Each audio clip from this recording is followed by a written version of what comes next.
સાંભળો ભક્તો, ગોગા મહારાજ, તળિયાના દેવ અને રૂપાળ જોગણીમાં વિશે અજાણી વાતો. ઘણા લોકો અજાણતા એવા કામ કરી બેસે છે જે પછી જીવનમાં તકલીફોનું કારણ બની શકે છે. ખાસ કરીને ગામડાઓમાં માન્યતા છે કે ગોગા મહારાજ, તળિયાના દેવ અને રૂપાળ જોગણીમાં જેવી શક્તિઓનું અપમાન, અવગણના કે નુકસાન કરવાથી ઘરમાં શાંતિ ખોવાઈ શકે છે. મિત્રો, આજે આપણે વાત કરીશું ગોગા મહારાજને મારવાથી શું થાય. તળિયાના દેવ કોણ છે? તળિયાના ગોગા મહારાજ કેમ પૂજાય છે? રૂપાળ જોગણીમાં કેવી રીતે સંકેત આપે છે?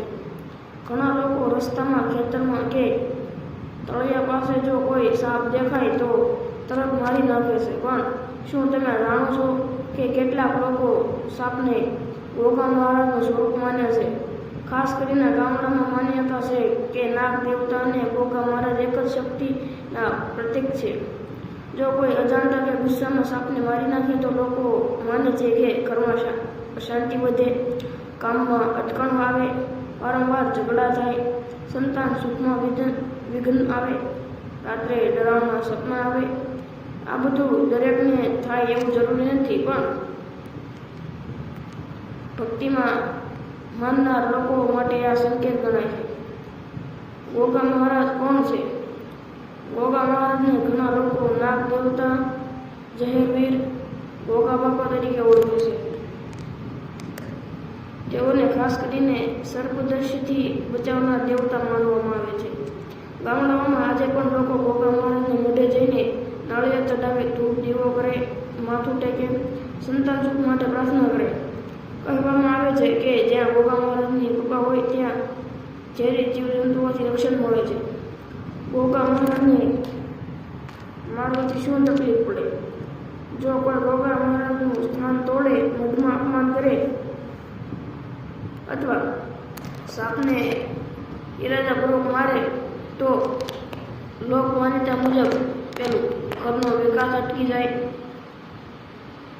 કમાણી આવે પણ ટકે નહીં. બીજું, પરિવારના સભ્યો બીમાર રહે, વારંવાર નાની મોટી તકલીફો થાય. ત્યારબાદ ત્રીજું, મનમાં બેચેની રહે, ઘરમાં બેસતા શાંતિ ન લાગે. ચોથું, કામમાં વિઘ્ન આવે, લગ્ન, નોકરી, ધંધામાં વારંવાર અટકણ. પાંચમું, ડરાવણા સપના આવે, સાપ, અંધારું, જૂના મંદિર, ખાડા જેવા સપના. તળિયાના દેવ કોણ છે?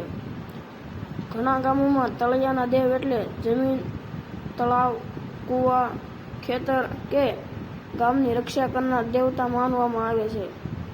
તળિયા પાસે નાના પથ્થર, ધજા, ચુંદડી કે દીવો હોય છે. લોકો ત્યાંથી પસાર થાય ત્યારે હાથ જોડે છે, કારણ કે માન્યતા છે કે આ દેવ ગામની નકારાત્મક શક્તિ દૂર કરે છે, પશુધનનું રક્ષણ કરે, પાકમાં વૃદ્ધિ આપે, ગામમાં શાંતિ રાખે. તળિયાના ગોગા મહારાજ કેમ પૂજાય છે? જ્યાં પાણી હોય, ખેતર હોય, જૂના વૃક્ષ હોય ત્યાં સાપો રહેતા હોય.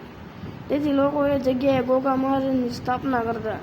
એથી લોકો માનતા સાપથી રક્ષણ મળે, પાણી શુદ્ધ રહે, ખેતરમાં સુખ સમૃદ્ધિ આવે.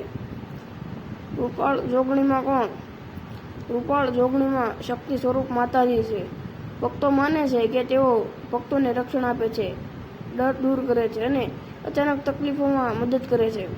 જ્યારે કોઈ મુશ્કેલીમાં હોય અને સાચા દિલથી પ્રાર્થના કરે ત્યારે જોગણીમાં સંકેત આપે છે. સ્વપ્નમાં દર્શન, મંદિરમાં અચાનક ખેંચાણ, દીવો સતત પ્રગટવો, મનમાં અચાનક શાંતિ. જો અજાણતા ભૂલ થઈ ગઈ હોય તો શું કરવું? જો ક્યારેક સાપને માર્યો હોય, દેવસ્થાનનો અપમાન થયો હોય કે મનમાં ડર હોય તો માફી માંગો. ગોગા મહારાજના મંદિરે જાઓ, નાગ પાંચમીના દિવસે દીવો કરો, ગાયને રોટલી ખવડાવો, ગરીબને દાન આપો. જય ગોગા મહારાજ નામ લો. સાચી વાત શું છે? ભક્તો, ડરથી નહીં, શ્રદ્ધાથી પૂજા કરવી. દેવતા સજા આપવા નથી બેઠા, પરંતુ માણસને સાચો રસ્તો બતાવવા છે. જો આપણે પ્રકૃતિનો માન રાખીએ, સાપ જેવા જીવને નુકસાન ન કરીએ, દેવસ્થાનનો સન્માન કરીએ તો જીવનમાં શાંતિ અને કૃપા બને. ઘણા લોકો કહે છે કે જે ઘરમાં ગોગા મહારાજનું નામ લેવાય ત્યાં અચાનક પડતી મોટી તકલીફ ટળી જાય છે. તમે ક્યારેક ગોગા મહારાજનો ચમત્કાર જોયો છે? કોમેન્ટમાં જરૂર લખજો. જય ગોગા મહારાજ, જય રૂપાળ જોગણીમાં, જય તળિયાના દેવ,